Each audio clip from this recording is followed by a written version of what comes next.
नमस्कार दोस्तों, स्वागत है आप सभी का हमारे चैनल पर। पिछले भाग में हमने मुंशी प्रेमचंद जी की लिखी कहानी गीला में देखा कि एक मध्यवर्गीय गृहिणी ने दिल में छिपे गिले शिकवे, शिकायतें और उसके जीवन की कशमकश हमारे सामने आती है। कहानी वहां रुकी थी जहां उत्सुकता अपने चरम पर थी। आज हम इस कहानी के दूसरे और अंतिम भाग पर हैं। क्या इन शिकायतों का कोई अंत होता है? क्या रिश्तों की यह उलझन सुलझ पाएगी? दिल को छू लेने वाली इस कहानी के अंत तक मेरे साथ बने रहिए। चलिए शुरू करते हैं कहानी का दूसरा भाग, गिला।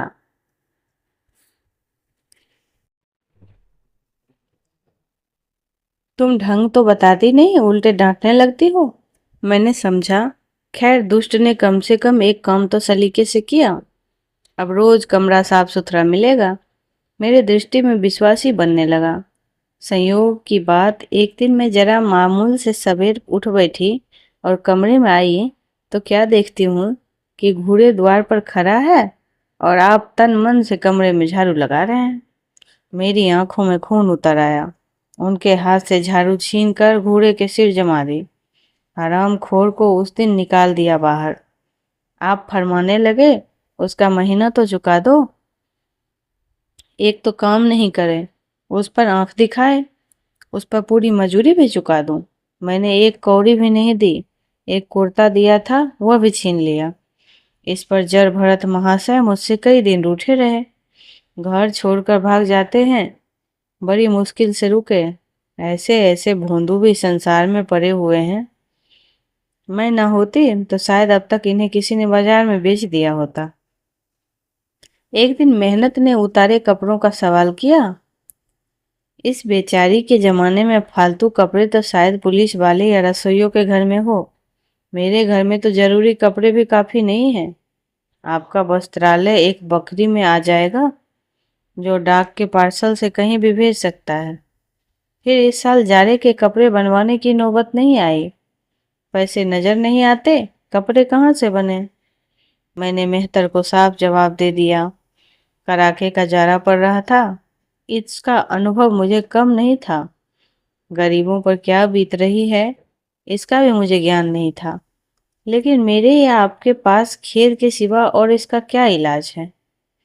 जब तक समाज का यह संगठन रहेगा, ऐसी शिकायतें पैदा होती रहेंगी। जब एक एक अमीर और रईस के पास एक एक मालगाड़ी कपड़ों से भरी हुई है, तब फिर निर्धनों को क्यों नहीं नग्नता का कष्ट उठाना पड़े? खैर, मैंने तो मेहतर को जवाब दे दिया। आपने क्या किया कि आपका कोट उठाकर उसको भेंट कर दिया। मेरी देह में आग लग गई। इतनी दानशील नहीं हूं कि दूसरे को खिलाकर अपने भूखे रह जाऊं। देवता के पास यही एक कोट था। आपको इसकी जरा भी चिंता नहीं हुई कि ये पहनेंगे क्या? यश के लोभ में जैसे बुद्धि ही हर ली है। मेहतर ने सलाम किया, दुआएं दी और अपनी राह नाप ली। आप कई दिन तक सर्दी से ठिठुरते रहे। प्रातः काल घूमने जाया करते थे, वह सब बंद हो गया। ईश्वर ने उन्हें हृदय में भी एक विचित्र प्रकार का दिया है। फटे पुराने कपड़े पहनते आपको जरा भी संकोच नहीं होता है। मैं तो मारे इलाज के गड़ जाती हूँ, पर आपको जरा भी फिक्र नहीं। कोई हंसता है तो हंसे, आपकी बला से। अंत में जब मुझसे नहीं देखा गया तो एक कोट बनवा दिया। जी तो जलता था कि खूब सर्दी खाने दूं, पर डरी थी कि कहीं बीमार नहीं पड़ जाएं, नहीं तो और बुरा हो जाएगा। आखिर काम तो उन्हीं को करना है।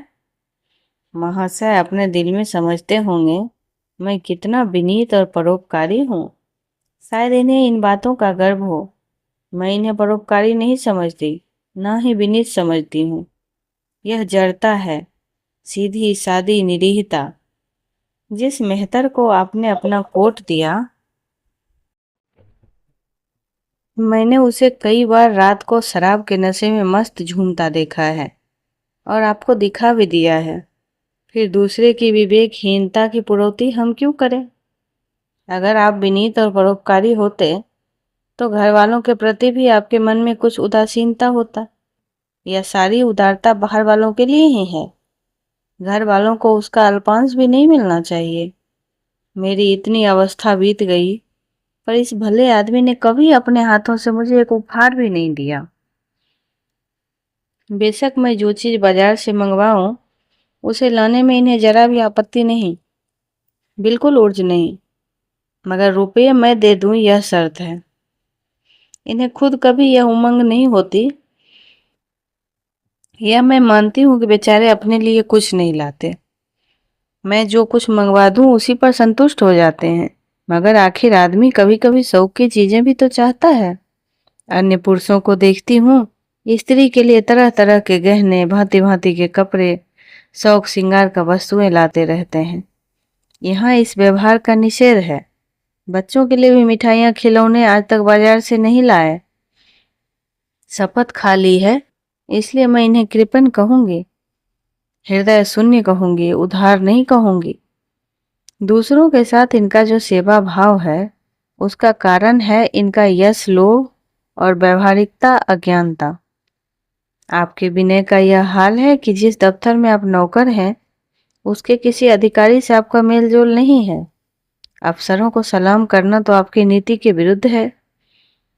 नजर या डाली तो दूर की बात है। और तो और कभी किसी अफसर के घर नहीं जाते। इसका खामियाजा आप खुद उठाएं, नहीं तो कौन उठाएगा। औरों को रियायती छुट्टियां मिलती हैं और आपका वेतन कटता है। औरों की तरक्कियां होती है, आपको कोई भी नहीं पूछता। हाजिरी में 5 मिनट की भी देर हो जाए तो जवाब पूछा जाता है।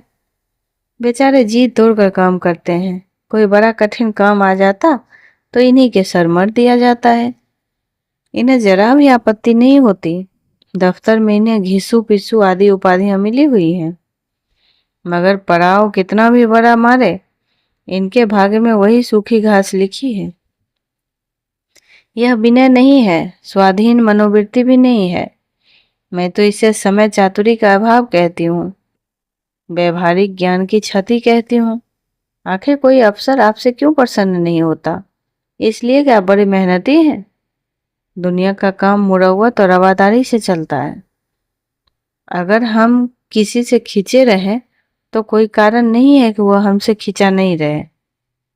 फिर जब मन में क्षोभ होता है तो वह दफ्तरी व्यवहारों में प्रकट हो ही जाता है।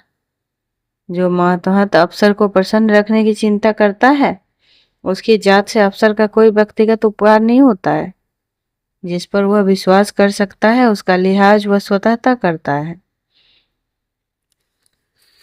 ऐसे सिरागियों से क्यों किसी को सहानुभूति होने लगी?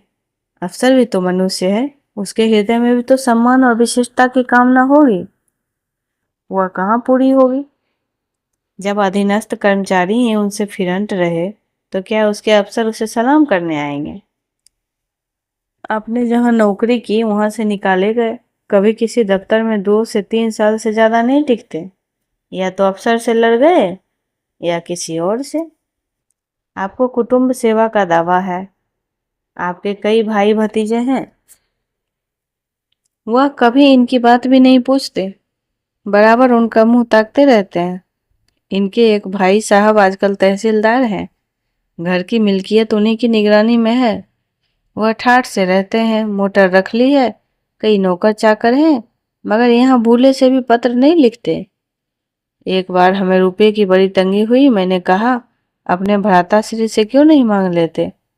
कहने लगे उन्हें क्यों चिंता में डालूं, उन्हें भी तो अपना खर्च देखना है। कौन सी ऐसी बचत हो जाती होगी? जब मैंने उन्हें बहुत मजबूर किया तो इन्होंने पत्र लिखा। मालूम नहीं पत्र में क्या लिखा। पत्र लिखा या मुझे चकमा दे दिया। रुपये ना आए ना आते थे। कई दिनों के बाद मैंने कुछ जवाब पूछा तो श्रीमान के भाई साहब के दरबार में आपने रुष्ट होकर कहा, अभी केवल 1 सप्ताह ही तो हुआ है खत पहुंचे हुए, अभी क्या जवाब आ सकता है? 1 सप्ताह और गुजरा मगर जवाब कहीं से नहीं आया। अब आपका यह हाल है कि मुझे कुछ बातचीत करने का अवसर ही नहीं देते। इतने प्रसन्न चित्त नजर आते हैं कि क्या कहूँ। बाहर से आते हैं तो खुश रहते हैं, कोई न कोई शगुफा लिए फिरते हैं। मेरी खुशामद भी खूब हो रही है, मेरे मैके वालों की प्रशंसा भी हो रही है। मेरे गृह प्रबंध का बखान भी असाधारण रीति से किया जा रहा है। मैं इस महाशय की चाल समझ रही थी। यह सारी दिलजोई केवल इसलिए थी कि श्रीमान के भाई साहब के विषय में कुछ न पूछ लें।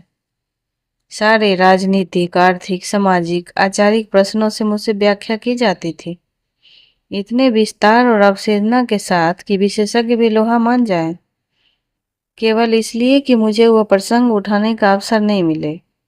लेकिन मैं भला कब चूकने वाली थी। जब पूरे 2 सप्ताह गुजर गए और बीमा का रुपया भेजने को मिली तो मौत की तरह सिर पर सवार हो गई। तो मैंने पूछा, क्या हुआ, तुम्हारे भाई साहब ने श्रीमुख से कुछ फरमाया या अभी तक पत्र नहीं पहुंचा? आखिर घर की जायदाद में हमारा भी कुछ हिस्सा है या नहीं, या हम किसी दासी की संतान हैं? 500 रुपये साल का नफा तो 10 साल पहले था, अब तो 1000 से कम नहीं होगा। पर हमें कभी एक कौड़ी नहीं मिली। मोटे हिसाब से हमें 2000 मिलना चाहिए था। 2000 न हो, 1000 हो, 500 हो, 250, कुछ तो हो, ताकि हम बीमा का प्रीमियम भर सके। तहसीलदार साहब की तो आमदनी हमारी आमदनी की चौगुनी है। रिश्वत लेते हैं सो अलग से, तो फिर हमारे रुपए क्यों नहीं देते? कहने लगे, वह बेचारे घर की मरम्मत करवाते हैं, बंधु बांधवों का स्वागत सत्कार करते हैं, रिश्तेदारियों में भेंट बांटते हैं, और कहाँ से लावें हमारे पास भेजने के लिए? मानो जायदाद इसलिए होती है कि उसकी कमाई उसी में खर्च हो जाए।